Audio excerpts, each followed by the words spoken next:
That is alleged to be Mariam of Magdala, Mary Magdalene, caught in adultery, and then the conversation that Jesus has with her, and he said, if nobody judges you, neither am I, but go and sin no more. And so the way sin is also qualified is that there are others involved in that which makes for sin in your life, but they are not seen because their maleness blankets them out of the condemnatory part of the story.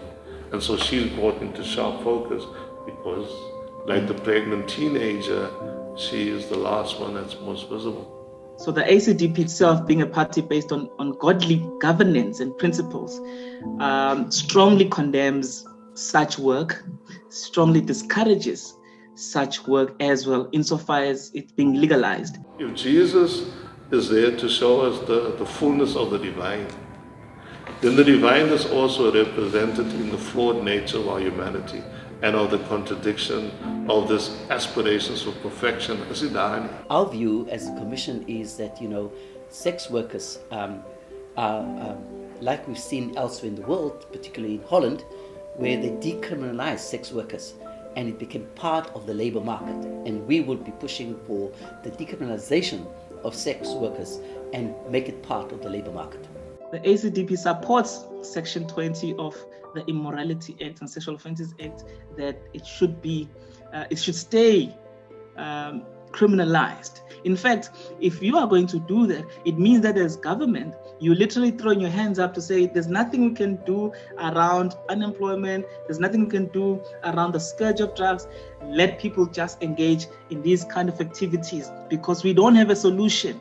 So you cannot use your morality based on your idea of sin and then point at people and say, this is the framework in which I want. So we are literally throwing people out there when we decriminalize sex work. We are saying to the people, let the people just live immorally as they can. Let them be exploited, because that's the nature of this industry. It is all about exploitation. Who's ethical? Capitalism by its very nature is unethical, because you have to milk from somebody and to give to somebody. And that's why we've got this inequality in this country and in the world. And that was COVID did, to open up those inequalities. Because if there was ethical capital in this country, there would be no poor people and vulnerable people in this country. Once somebody is out in society and you recognize they have a legal right to be there, then it must go hand in hand with an awareness that we need to constantly and consistently work on creation of work that enables people to finally have choices. Because when we recognize the choice they make is a lack of choice. Sex work and living on the streets is a means of survival for many. But sex work is criminalized and living on the streets is frowned upon. After the speech of the government, when they left behind sex workers, and that was a disaster, double disaster. It was a disaster of facing the lockdown, the virus disaster. And then the second disaster, it was lockdown, where sex workers, they're not going to be able to get income and not able to move around or making money and able to support their families. The third disaster, that was more than everything, whereby they were not including sex workers at all in any plans from the government.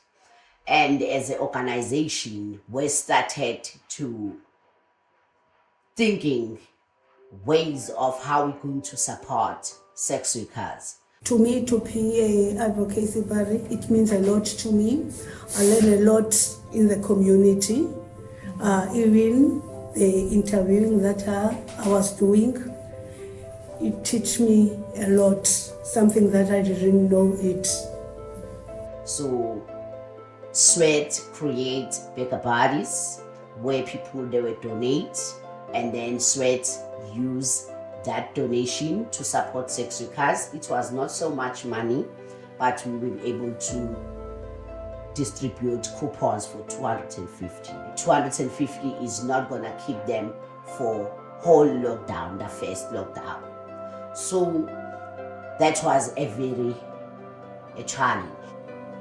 And there was a lot of sex workers who was really using our helpline, asking for help, asking for support.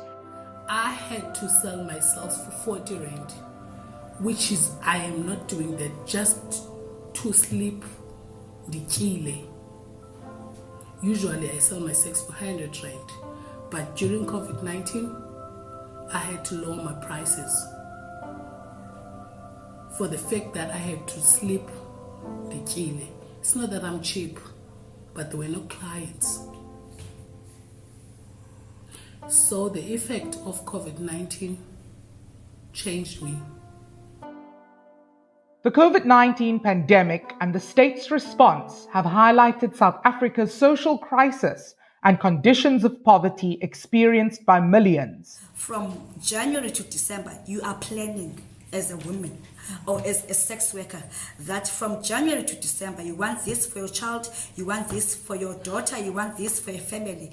But COVID-19 came and there is no jobs, the clients are not working, and the business is not going well because you are not allowed to go outside.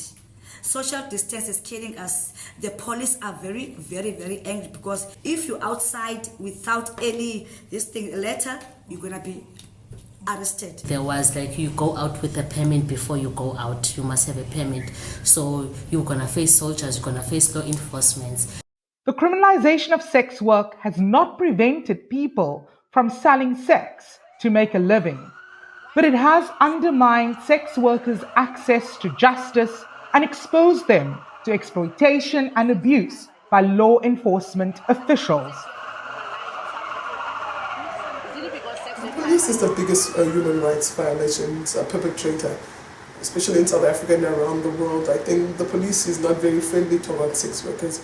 You do get officers who are friendly but those are very few. And because police have been known for pepper spraying sex workers, arresting them, asking for bribes, and because there's a fear of the police. It's about the power that they have, and they tend to use that power in the abuse of. To abuse sex workers and all the other citizens in general. And it's very expensive to police sex workers anyway, because you cannot be charged for sex work. So the municipal bylaws are used, soliciting, public nuisance, loitering. Those are the laws that arrest sex workers. So, and then they're somehow unconstitutional, and it has not been taken very seriously, the issues that sex workers should not be arrested on those grounds. In Cape Town, one study found that at least 12% of street-based sex workers had been raped by a policeman. What if I got robbed by the client? What if I got raped? What must I do? If I go to the clinic, am I gonna get the good the money in your right from a clinic, or at a police station? Am I gonna get the right attention? It's very difficult to prove. Because many of the sex workers don't want to come and lay complaints for fear of being intimidated and being assaulted and being harassed again. So it's very difficult, but there are men and women that have come forward. I know a number of police stations where they said, this person wanted to arrest me, he arrested me, and then he wanted favors from me. Same as I'm facing the case of Langa Clinic, that they refuse to give me my medication. I don't have even now my medication. Due to the nature of their work that requires intimate physical contact, sex workers are stigmatized, judged, and discriminated against for wanting to earn a living. So there is a manual that was developed by the Triangle Project and the SRJC, and this manual was particularly just to address the needs of people that are not within the norm. When I'm saying within the norm is, for example, the LGBTI community, the sex workers. I don't know if any of you have accessed any of our clinics. It's not always easy, especially if they know you, they judge you. If they don't know you, they don't know how to address you, or they use language that you don't like or that you wouldn't like to be addressed with. And this particular manual was designed so that healthcare workers, which is nurses, doctors, whoever, even the reception people, would know that when you come and want to access any healthcare services within the Department of Health, they will know how to address you. If they don't have the service that they have, they will actually refer you appropriately. But it is a very friendly manual to say those people who are not within what society wants, like being gay or lesbian or trans people or being sex workers, that you don't get ridiculed, that you don't think twice when you want to go to a clinic and think that, how am I going to say this is wrong with me? When they look at me, are they not going to judge me, or will I get the care that I want? Colonial and apartheid era laws, which criminalizes different forms of adult consensual sex, including sex across the color bar and same-sex relationships, have been ruled to be unconstitutional. Regrettably, some sections of these outdated laws remain, making sex work a crime. One thing that we know in South Africa, around the world, that transactional sex is very common. It's a very normalized part of people's interactions with each other. And I think a lot of the stigma that's associated with sex work is the fact that it's predominantly women choosing to do what they want to do with their bodies. And in many cases, it's around making money to support their families. And somehow people get all upset when a woman decides that this is what I want to do with their body. And I think that's where a lot of the stigma comes from. In a simple employment contract, one needs to enter voluntarily. But we find that, at least in our studies, more often than not, people who are in this environment aren't there voluntarily. There's that unequal relationship between the sex worker and the pimp or the handler or whatever you may call them. So we discourage sex work as a pansy. The law that criminalizes sex work says sex in exchange for a reward is criminalized. It doesn't talk about money, it doesn't talk about cash, it doesn't talk about any of those things. It says sex in exchange for a reward. That's what's actually criminalized. And then this law, as we know, laws are usually interpreted by the people that are enforcing them in a particular way. And this law has been interpreted to target sex workers. I think, and that's also what causes a lot of the stigmatization, is the criminalization of sex work. Sex workers, as well as people who form part of the LGBTIQ+ community, face ostracization, stigma, and violence from the authorities and in communities. I think discrimination is something that's just going on many levels, and I think, like I said, decriminalization will challenge a lot of those perceptions of stigma and pushing sex work underground, because currently with criminalization there's a lot of fear, there's a lot of human rights violations. Last year we reported 700 cases of human rights violations. That was in 2014. There was 39 murders of sex workers last year. Currently we're having the Muthetwa case he's on trial right now. That he allegedly murdered a sex worker. He's pleaded guilty, and he's pleaded not guilty, so that trial is still going on, and that was from 2 years ago. So it's been postponed about 7 times, this case. So we find it that we really have to be outspoken and make a lot of noise. So we go outside court and do a lot of direct action, mobilize people to come and protest outside court. We do get a lot of media attention, but we also hope that the justice system will be able to change in our favor.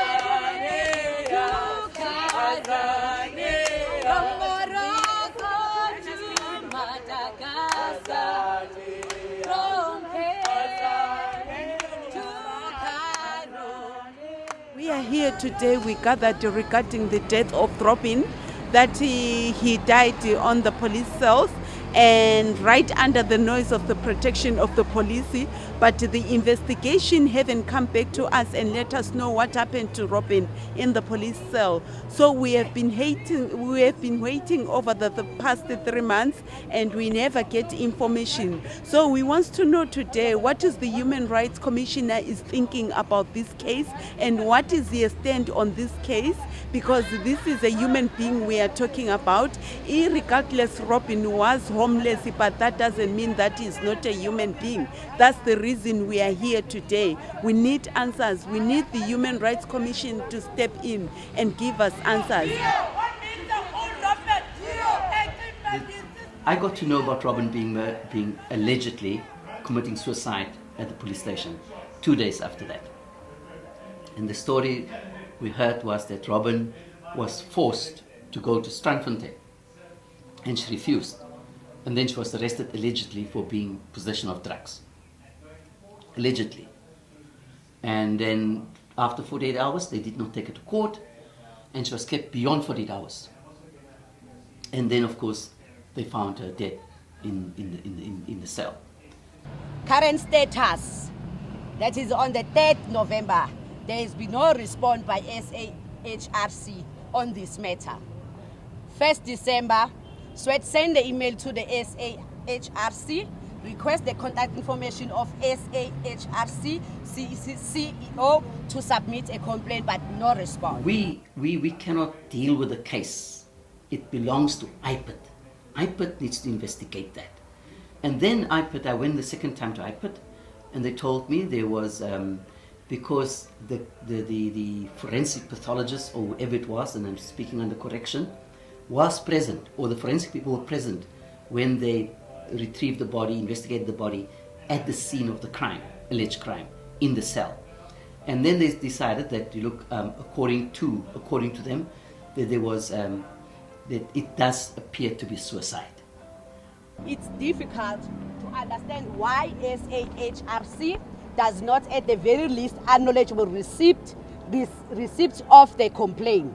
If there were valid reasons why the SAHRC is not able to take any action in response to the complaint, and if this had been communicated to Sweat in a transparent manner, Sweat will no doubt have understanding for this. On our insistence, we said, no, can you not review this? And they are in the process of reviewing it. And that I've told them, and I've also offered to bring Sweat and IPID together so that IPID can tell Sweat the processes and procedures as to how they should be doing that. So I think it's a bit unfair to then come to the Human Rights Commission in March and say, you've done nothing, because it's not within our domain to do that kind of investigations. The competent authority is IPID that needs to do that. We'll appreciate this following: a response in writing to the communication, an agent meeting at your earliest convenience in order to discuss this matter. So yesterday, the 9th of December, Sweat, Asichiki, Sex Worker Allies, we did a follow-up protest. So our first protest was on the 28th of October, and in that to the South African Human Rights Commission. And when we did that one, it was still on Robin's death. So Robin was a 39-year-old sex worker who was a service user here of Sweat. Robin was queer, she was homeless. And when we heard, she died in the hard lockdown, it was very difficult to react to her death in the circumstances. That time the office was closed. So as we got to know, the circumstances around her death, that yes, she was arrested, how she was arrested, by whom she was arrested, what happened when she was detained. So as we got that information, trying to connect with her family, trying to see how we can assist, our first point of conduct was, lodge complaints, in terms of the South African Human Rights Commission, the unlawfulness of her arrest by City of Cape Town law enforcement, the way she was arrested brutally.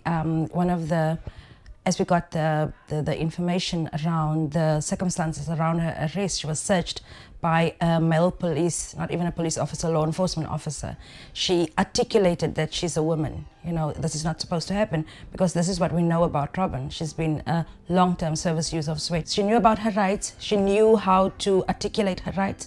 Because we, you know, when we did this investigation, when we started, what we then learned is a few days prior, on the 7th, she was arrested on the 9th. So on the 7th, the human rights monitors actually came forward with video footage of Robin talking to police officers that time, and that was during the time when the city of Cape Town was trying to coerce homeless people to go to Strandfontein. We need to be mindful of the kinds of people that we've brought together here. The President's instruction was very clear. He gave us 3 days to house all homeless people in the city of Cape Town. These are individuals with psychiatric conditions. These are individuals with substance abuse histories as well, a number of other vulnerabilities and their own personal traumas. And she was caught on camera talking about why she's not going, articulating that she's not going to be forced to go. She knew what her rights were, and we were actually informed that we got these video clips of her talking about, you know, not wanting to go to Strandfontein. But we were told by the monitors that, I mean, it looks civil on the clips, but before that, it wasn't quite as civil. It's like, you need to go and you need to go. And this is what we, you know, not only from what happened to Robin and what we saw on the clips, but also other reports that we got from other sex workers saying that, you know, threatening, if you don't go to Strandfontein, we'll go to Paulsmoor, if you don't go, and, you know, look what happened. Now, is the 6 months in prison for what? Is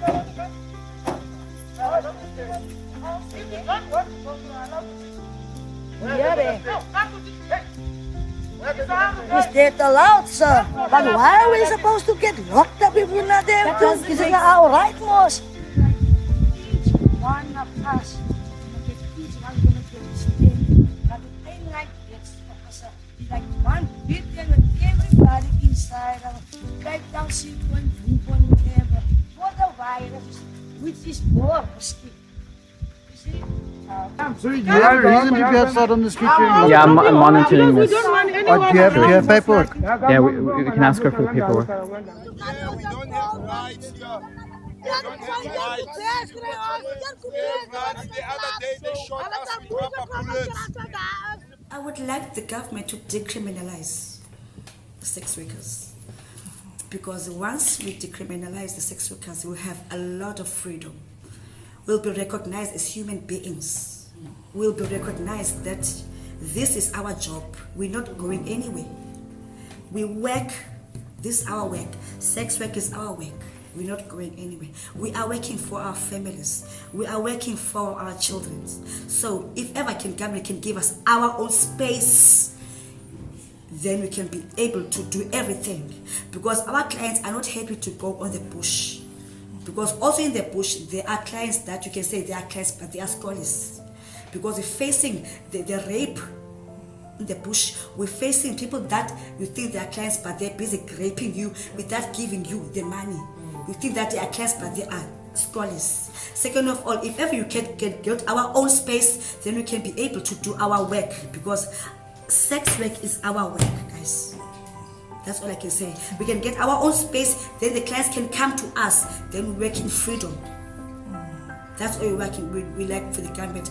And if we go to the clinic, we can be able to be recognized as human beings, not to be recognized as animals, that we're doing something wrong. And if it's not something wrong, it's something that is good for our families and for our children and for our rights. It's our rights, it's our bodies that we are working for. Do you get me? Thanks, Portia. That was so powerful. That was amazing. This is a project led and facilitated by Tekano Fellows, Dudu Dlamini, and Louskieter. It connects efforts to mobilize towards the decriminalization of sex work and advance the rights and health of sex workers with efforts to ensuring the realization of constitutional and human rights for women, LGBTIQ+ persons, their partners, and families.